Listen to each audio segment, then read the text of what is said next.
Gothic architecture is a style of architecture that flourished during the high and late medieval period. It evolved from Romanesque architecture and was succeeded by Renaissance architecture, originating in 12th century France and lasting into the 16th century. Gothic architecture is most familiar as the architecture of many of the great cathedrals, abbeys and churches of Europe. It is also the architecture of many non-religious buildings, such as castles, palaces, town halls, guild halls, universities and to a less prominent extent, private dwellings. Although secular and civic architecture in general was subordinate in importance to ecclesiastical architecture, civic architecture grew in importance as the Middle Ages progressed. David Watkin, for example, writes about secular Gothic architecture in present-day Belgium. However, it is the secular architecture, the guild halls and town halls of her prosperous commercial cities, which make Belgium unique. The splendor often exceeds that of contemporary ecclesiastical foundations,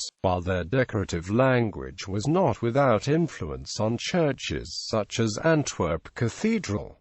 Background. Political. At the end of the 12th century, Europe was divided into a multitude of city-states and kingdoms. The area encompassing modern Germany, southern Denmark, the Netherlands, Belgium, Luxembourg, Switzerland, Austria, Slovenia, Czech Republic and much of northern Italy was nominally part of the Holy Roman Empire, but local rulers exercised considerable autonomy. France, Denmark, Poland, Hungary, Portugal, Scotland, Castile, Aragon, Navarre, Sicily and Cyprus were independent kingdoms, as was the Angevin Empire, whose Plantagenet kings ruled England and large domains in what was to become modern France. Norway came under the influence of England, while the other Scandinavian countries, the Baltic states and Poland, were influenced by trading contacts with the Hanseatic League. Angevin kings brought the Gothic tradition from France to southern Italy, while Lusignan kings introduced French Gothic architecture to Cyprus.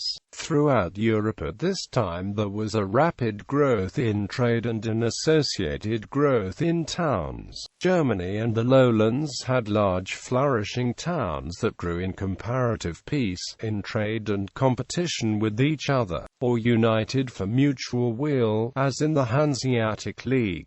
Civic building was of great importance to these towns as a sign of wealth and pride. England and France remained largely feudal and produced grand domestic architecture for the kings, dukes and bishops, rather than grand town halls for the burghers. Religious. The Catholic Church prevailed across Europe at this time, influencing not only faith but also wealth and power. Bishops were appointed by the Church and often ruled as virtual princes over large estates. The early medieval periods had seen a rapid growth in monasticism, with several different orders being prevalent and spreading their influence widely. Foremost were the Benedictines, whose monastic establishments vastly outnumbered any others in England. A part of their influence was that they tended to build within towns. The Cluniac and Cistercian orders were prevalent in France, the great monastery at Cluny having established a formula for a well-planned monastic site which was then to influence all subsequent monastic building, including domestic quarters, for many centuries. Geographic. From the 10th to the 13th century, Romanesque architecture had become a pan-European style and manner of construction, affecting buildings in countries as far apart as Ireland, Croatia, Sweden and Sicily. The same wide geographic area was then affected by the development of Gothic architecture, but the acceptance of the Gothic style and methods of construction differed from place to place, as did the expressions of Gothic taste. contrast, the proximity of some regions meant that modern country borders do not define divisions of style. On the other hand, some regions such as England and Spain produce defining characteristics rarely seen elsewhere, except where they have been carried by itinerant craftsmen or the transfer of bishops. Regional differences that are apparent in the Romanesque period often become even more apparent in the Gothic. The local availability of materials affected both construction and style. In France, limestone was readily available in several grades, the very fine white limestone of Caen being favored for sculptural decoration. England had coarse limestone and red sandstone as well as dark green Purbeck marble, which was often used for architectural features. In northern Germany, Netherlands, northern Poland, Denmark, and the Baltic countries, local building stone was unavailable, but there was a strong tradition of building in brick. The resultant style, brick Gothic, is called Backstein Gothic in Germany and Scandinavia and is associated with the Hanseatic League. In Italy, stone was used for fortifications, but brick was preferred for other buildings. Because of the extensive and varied deposits of marble, many buildings were faced in marble, or were left with undecorated facades so that this might be achieved at a later date. The availability of timber also influenced the style of architecture, with timber buildings prevailing in Scandinavia. Availability of timber affected methods of roof construction across Europe. It is thought that the magnificent hammer-beam roofs of England were devised as a direct response to the lack of long, straight, seasoned timber by the end of the medieval period, when forests had been decimated not only for the construction of vast roofs but also for shipbuilding. Scope: new cities, town planning and urbanization. Several new towns and cities were established in Europe during the High and Late Middle Ages. Beginning in the 12th century, urbanization slowly again started to spread across Europe, where urban development had since the fall of the Roman Empire in general been brought to a standstill or of very limited scope. With time, as cities grew and new towns were established, this spurred a political development that slowly began to challenge the feudal system dominant at the time. The growing power of the cities was reflected in the erection of town halls, guilds, and other mercantile and civic buildings. As noted above, regional differences in the structure of political power is reflected in the architecture of medieval cities. While most cities during the Gothic era grew over a longer period in a more or less haphazard way, there are some examples of centralized town planning from the period. Several new towns designed with grid plans were founded in the south of France in the 13th and 14th centuries, where they are known as bastides. These cities and towns had their own characteristics,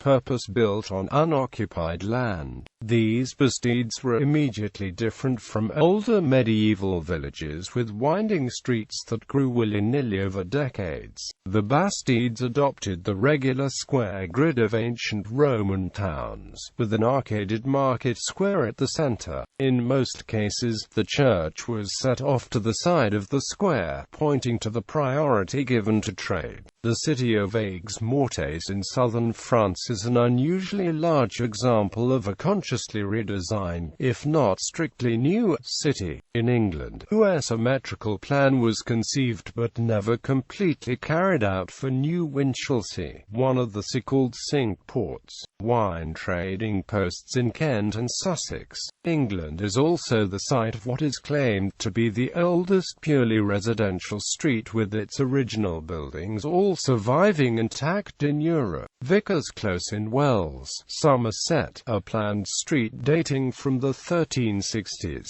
In Wales, Edward I commissioned a series of castles and adjacent new towns as part of a settlement policy with the intent to pacify the recently conquered Principality of Wales. Carnarvon and Conwy are two such planned towns of regular layout. Town planning.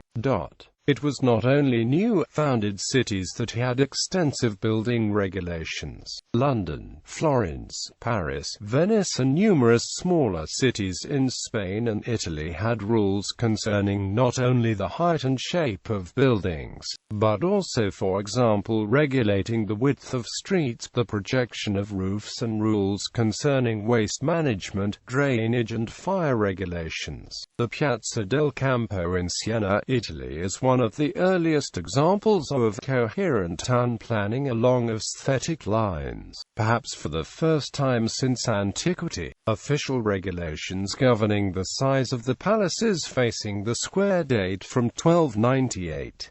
The famous square is dominated by the Palazzo Pubblico, the town hall. With growing prosperity and an emerging sense of civic pride, town halls such as Palazzo Pubblico often became a showpiece of the city's growing confidence. In the cities of northern Italy, this development started early, and many Gothic town halls and other civic monuments have to a larger extent survived to this day. Outside of Italy, there was a strong growth of trade, not least in the Low Countries, and along the Rhine and Rhone rivers. Present-day Belgium is justly famous for its well-preserved medieval cities, like Bruges and Ghent, and its rich heritage of some of the finest civic Gothic architecture, such as the stupendous town halls of Mons, Ghent, Leuven and Oudenaarde. Lubeck, founded in 1143, quickly established itself as the center of the Hanseatic League, and the source of inspiration for cities established and expanded in the Baltic Sea region as trade routes in the area grew in importance. The example of Lubeck influenced and promoted similar architectural development in many of the cities in the area, albeit of course with local variations. Notable examples of such Hanseatic towns with rich medieval heritage include Visby, Tallinn, Torun, Stralsund and Wismar, to name a few. Characteristic for many of these towns is the extensive use of brick in the so-called brick Gothic style.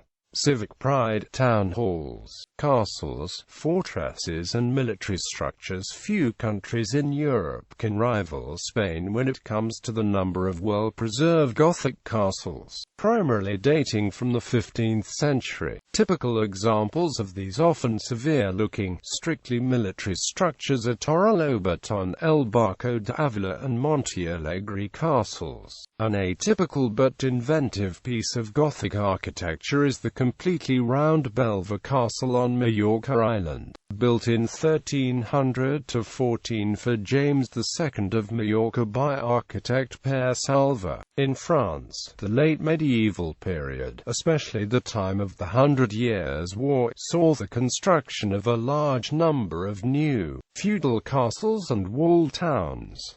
Typically, French castles from this time were centered on an either circular or polygonal keep. Examples include the castles at Gisors and Provence. In parts of what is today Poland and the Baltic states, the crusading Teutonic knights erected castles, so-called Ordensburg, and in recently conquered areas. The crusading order's former headquarters at Malbork Castle in Poland is, together with the Papal Palace in Avignon, one of the greatest secular buildings of the Middle Ages.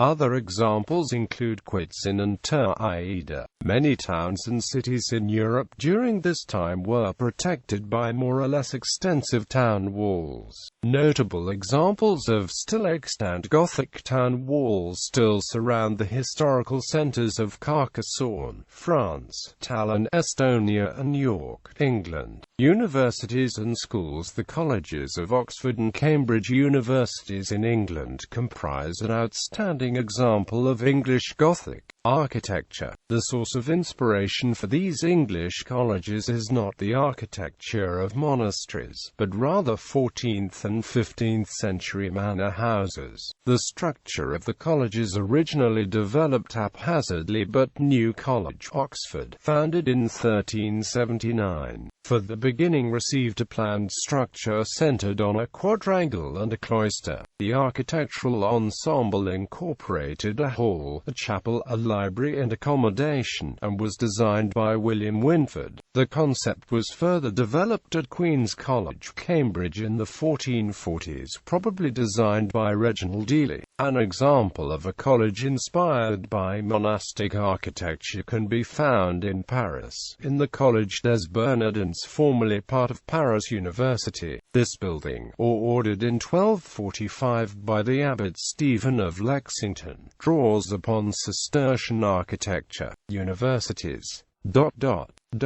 Hospitals and almshouses. The organization and practices of the hospital system in medieval Europe evolved from Christian monasticism, but the Middle Ages saw the development of both purpose-built, sometimes specialized hospitals and almshouses, conceived to provide housing for the elderly and long-term ill. In the 13th century, urban communities gradually took over the responsibility of caring for the sick. Concerning the architecture of such purpose-built hospitals, at least in England, the basic layout of larger, purpose-built hospitals was quite consistent. A large infirmary hall, with rows of beds on each side, housed the sick and the infirm. The chapel was in full view. The care of the soul was just as important as the care of the body. Notable examples of almshouses include the Hôtel Dieu in Beaune, France, the Hospital of St. Cross in Winchester, England, and the Hospital of the Holy Spirit in Lübeck, Germany.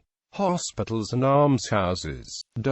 Bridges. Among the most impressive feats of medieval engineering is bridge construction, comparable with the great cathedrals of the period. Bridges from this period are characterized by typically Gothic ogival arches. It was not uncommon for such bridges to also provide room for shops, chapels and other structures. This can still be seen at the Ponte Vecchio, Florence. Other fine examples of still extant medieval bridges of the Pont Saint Benazet, Pont d'Avignon, Pont Valentré and Pont d'Erzès, all in France, as well as the famous Charles Bridge, Prague. Bridges, houses and palaces, purely residential and even palatial buildings, also survive in several French cities. The Palais des Papes, the residence of the Pope during the Avignon papacy, is one of the largest and most important Gothic buildings in Europe. The partially preserved Conciergerie in Paris, formerly a royal palace, is a less intact example of medieval palatial architecture in France. The House of Jacques in Bourges and the Hôtel de Cluny in Paris are examples of lesser but still luxurious